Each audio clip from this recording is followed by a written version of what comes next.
And just in, Georgia's new gun law allows citizens with permits to carry concealed firearms on public transportation. But city officials say that Atlanta's biggest airport is a gun-free zone. A federal lawsuit has now been filed to challenge the airport gun ban. Joining us to discuss is Georgia State Rep Tim Bearden, who sponsored the new gun law. And here with me in the studio is Peter Ham with the Brady Campaign to Prevent Gun Violence. Gentlemen, great to see you. And I'm going to start with you, State Rep Bearden, because I understand that you were thinking of challenging this decision by the officials not to allow the guns in the airport by bringing your own heat into the airport, but you decided against that. Well, what we did after they did the gun-free zone ban on the against the state law and just blatantly disregarded the state law that was passed and signed into law, we decided to take this into the proper venue, and the proper venue is, of course, the federal court system, and we filed a federal lawsuit. Well, Representative Bearden, why would you need to carry a gun into an airport in the first place? You know, I'm a big Second Amendment person. I'm all about gun rights, but why do you need to bring a gun into an airport? Well, number one, this bill would take care of people with a Georgia firearms license permit, so just not anyone can walk in with a firearm. Number two, you got people coming into the airport, flying back in from out of town, long walk to the parking lots. They still have to go from point A to point B. Once they get in their car, they should have the right, and they do have the right under state law, under the federal Constitution, the Second Amendment, to be able to defend themselves once they get to the car and on their way home. And that's what we're just doing, just trying to do individual rights. Well, Peter, let me get you in on this. This is the state law now that you can carry concealed if you have the permit in areas where there's public transportation. And what's more of a public transportation area than the big Atlanta airport? Well, you know, I'm first of all, Tim, I'm very disappointed that you didn't make good on your promise yesterday to show up at the airport with a gun, because we were really looking forward to a broader public debate about this issue. The difference is, and conservatives talk about this all the time, so I'm perfectly happy to, the difference is 9/11. The difference is we have made a commitment as a society in a bipartisan way across all kinds of ideological lines to say that airports are special places. We've agreed to put up with bans of such dangerous items as these. And I love it when people bring props. Thank you. We brought this extremely dangerous face cream. It's more than 3 ounces. And this extremely pacifist water, which most of us have always thought was non-threatening, but we know now that we can't bring into the airport. Here's the difference, and this is an easy one.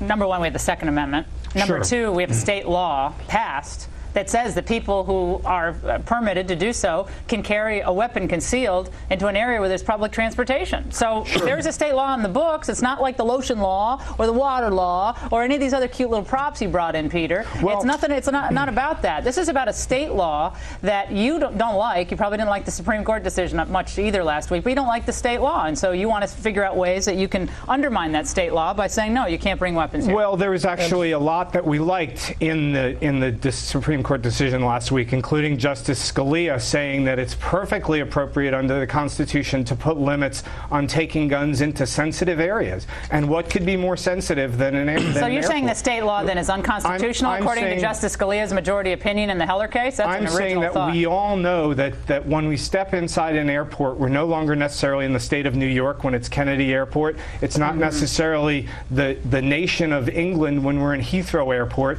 And Atlanta Airport, the busiest airport in the world, is a very special place, and we need to agree wholeheartedly to put up with certain obstacles to our personal freedoms, like not having matches for our cigarettes. Well, let's, Congressman, tell us. But you know, he raises the point about security at an airport, and airports, I would say, are different. I mean, we can't bring these little items into the, through security. You still cannot go past the security point. You cannot. Yeah, that's a point we need to make to the people watching this. You can't go, even if your permit to carry, you can't go through TSA with this, right? That's correctly right. And also let me bring up the point that they love to make. They talk about 9/11. They talk about let's disarm people and make gun-free zones. Let's explain Virginia Tech. Let's explain the campus on Northern Illinois. Let's explain Luby Diners. What happens is you are disarming law-abiding citizens and putting them in danger with criminals. They have no way to defend themselves. This law was designed to allow law-abiding citizens. Just because there's a criminal out there does not mean we should strip the individual liberties and individual freedoms of their constitutional rights. Now, if the gentleman does not want to carry a firearm, he does not have to, but he should not interfere with the individual rights of someone that does want to carry a firearm under the Constitution and state law. Right. Well, Peter, what does qualify in your mind as public transportation? What does qualify? Well, you know, if the state of Georgia wants to allow guns in the metro system, that's certainly up to the state of Georgia. It's certainly something that's not what they said in the law. It says public transportation. Well, what this is about is statute. The airport is saying, no, I'm sorry, but this law does not apply to this facility. I mean, you know, well, but you're saying, just so I'm clear, you are okay then with people carrying handguns concealed going into bus depots, train stations, and subways? We think it's a bad idea, but we think that all Americans, you can have a debate about whether you can have a gun in a restaurant, and Americans may be sort of split on that and say, well, we're kind of concerned, but talk to me.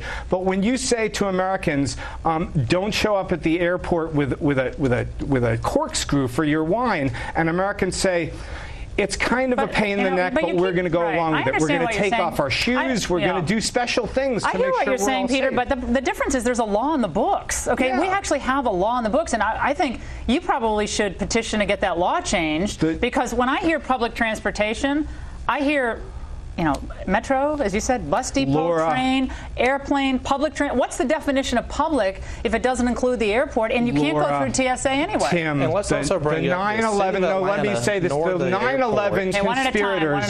The 9/11 conspirators had no criminal records in this country. The 9/11 conspirators used our airport as a starting block. Yeah, don't we wish we had someone? I wish there was someone on that plane armed when we had the 9/11 attackers slitting people's throats with box cutters. So you're saying we should take the guns past the Well, let me tell you something. Checkpoint. If we had someone who was on that plane with a firearm, who is a federal marshal, who is a police officer, who is licensed to carry, obviously, would you have not preferred that if you were on United 93? Well, we certainly would have liked to have a federal marshal on there, but I don't think that we would have all said that we should wait, I have a question, Peter. Are you saying that on United 93, as a passenger, you would say, excuse me, Joe, you're pointing a gun at the terrorists. Are you a federal marshal or not, or you would have been crossing yourself saying, thank goodness we have someone who is going to take charge of the security on this plane, whether they're a federal official or not. All I'm saying is, when we need people to carry guns, sometimes they're not there, and we wish they were. That's all I'm saying. In other words, you're admitting that this is a first step, and the next step after we get guns into the airport